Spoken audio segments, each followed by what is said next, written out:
안녕하세요. 서진이네입니다.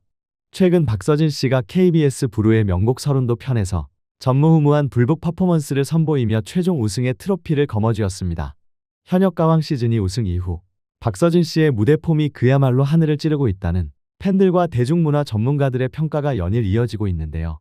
오늘은 단순히 우리 가수가 우승했다는 소식을 전해드리는 것을 넘어 가왕 박서진의 이번 무대가 왜 타 가수들의 무대와는 완전히 다른 차원에서 평가받아야 하는지, 그리고 방송이 남긴 객관적인 지표들이 어떤 진실을 말해주고 있는지 그 이면을 자세히 들여다보겠습니다. 본격적인 분석에 앞서 구독과 좋아요, 알림 설정 부탁드립니다. 가장 먼저 짚고 넘어가야 할 것은 바로 데이터입니다. 이번 부르의 명곡 서른도 편 2부의 시청률은 6.1%를 기록했습니다. 현재 주말 예능 시장, 특히 TV 매체의 전반적인 시청률 하락세를 감안할 때 6%대 돌파는 굉장히 유의미한 수치입니다. 우리는 이 6.1%라는 숫자의 이면을 냉정하게 분석해 볼 필요가 있습니다. 보통 서바이벌이나 음악 예능에서 높은 시청률이 나오려면 거대한 팬덤을 보유한 탑급 가수들이 여러 출연하여 이른바 팬덤 간의 화력 경쟁이 벌어져야 합니다. 하지만 이번 회차의 라인업을 객관적으로 살펴보면 어떨까요? 물론 김수찬 씨와 같은 훌륭한 무대 매너를 가진 인기 가수가 출연하긴 했습니다. 김수찬 씨는 프로그램의 감초 역할을 완벽하게 수행하는 명품 조연이자 실력파 가수임은 틀림없습니다. 하지만 냉정하게 시청률의 판도를 뒤흔들거나 이른바 코어 팬덤을 방송 시간대 TV 앞으로 결집시키는 메인급 견인차 역할을 한다고 보기는 어렵습니다. 즉, 이번 6.1%라는 압도적인 시청률은 사실상 박서진이라는 아티스트 단 한 명의 이름값이 만들어낸 독보적인 결과물이라고 해석하는 것이 타당합니다.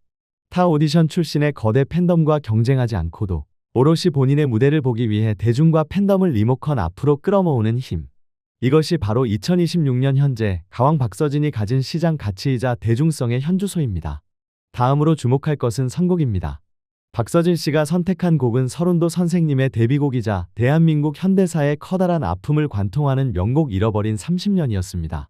경연 프로그램에서 우승을 노린다면 보통은 대중들이 쉽게 따라 부를 수 있는 빠른 템포의 히트곡이나 고음으로 시원하게 내지르는 곡을 선택하는 것이 일종의 공식과도 같습니다. 하지만 박서진 씨는 가장 무겁고 가장 해석하기 까다로운 곡을 정면으로 돌파했습니다. 이상가족의 한과 서름이 담긴 이 곡은 자칫 잘못 부르면 원곡의 감정선에 짓눌리거나 너무 올드하게 들릴 위험이 있습니다. 하지만 박서진 씨는 이 곡을 2026년의 시각으로 완벽하게 재해석했습니다.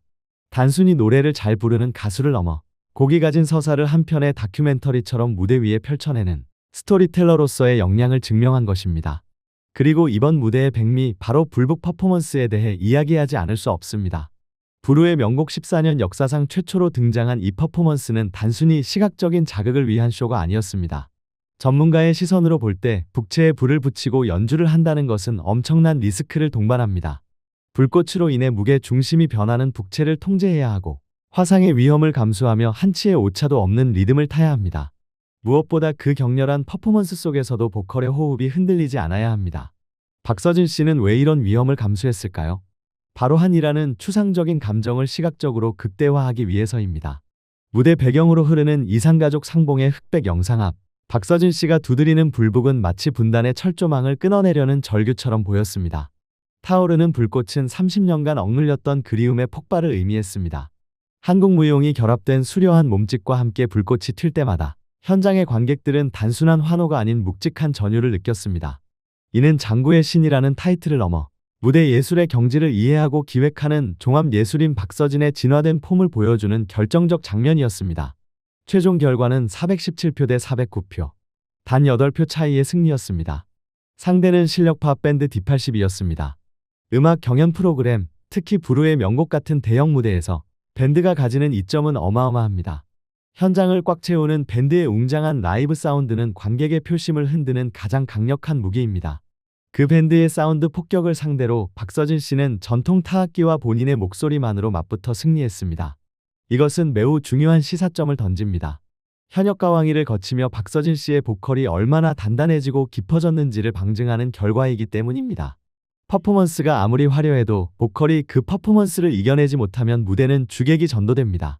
하지만 박서진 씨는 목이 터져라 부르는 절절한 진성과 미세한 떨림 하나까지 통제하는 감정선으로 밴드의 물리적인 사운드를 압도해버렸습니다. 무대가 끝난 후 전설 서른도 선생님이 직접 무대에 올라 남긴 한마디를 우리는 기억해야 합니다. 박서진은 보배로운 사람이다. 수십 년간 수많은 후배 가수들의 무대를 지켜봤을 대선배의 입에서 나온 이 극찬은 단순한 후배 사랑을 넘어서는 존경의 의미가 담겨 있습니다. 트로트라는 장르가 가진 전통성을 훼손하지 않으면서도 현대적인 퍼포먼스와 무대 장악력을 통해 트로트의 격을 한 단계 끌어올린 후배에 대한 최고의 헌사였습니다. 시청자 여러분, 이번 부르의 명곡 우승은 단순한 1승 추가가 아닙니다. 현역가왕이 우승을 통해 서바이벌 최강자의 자리를 굳힌 박서진 씨가 이제는 특정 경연의 틀을 벗어나 대한민국 대중음악계에서 가장 독보적인 무대를 만들어내는 완성형 아티스트로 우뚝 섰음을 공표하는 자리였습니다. 다른 가수가 감히 시도조차 할 수 없는 기획력, 그것을 받쳐주는 압도적인 보컬, 그리고 홀로 프로그램의 시청률을 견인하는 대중성까지 모든 지표와 결과가 박서진의 시대를 가리키고 있습니다. 장구 하나를 메고 전국을 누비던 소년이 이제는 불꽃을 튀기며 대중의 가슴에 지워지지 않는 화인을 새기는 레전드가 되었습니다. 우리는 지금 한 아티스트가 자신의 한계를 계속해서 부수고 나아가는 가장 찬란한 순간을 목격하고 있습니다. 여러분은 이번 무대에서 어떤 부분에서 가장 큰 전율을 느끼셨나요? 객관적인 수치와 무대의 완성도, 여러분이 느끼신 감동을 댓글로 자유롭게 남겨주시기 바랍니다. 이성적인 지표와 뜨거운 감동이 공존하는 가왕 박서진 씨의 행보를 서진이네는 앞으로도 가장 날카롭고 깊이 있게 분석하겠습니다. 오늘 영상이 유익하셨다면 구독과 좋아요 부탁드리며 지금까지 서진이네였습니다. 감사합니다.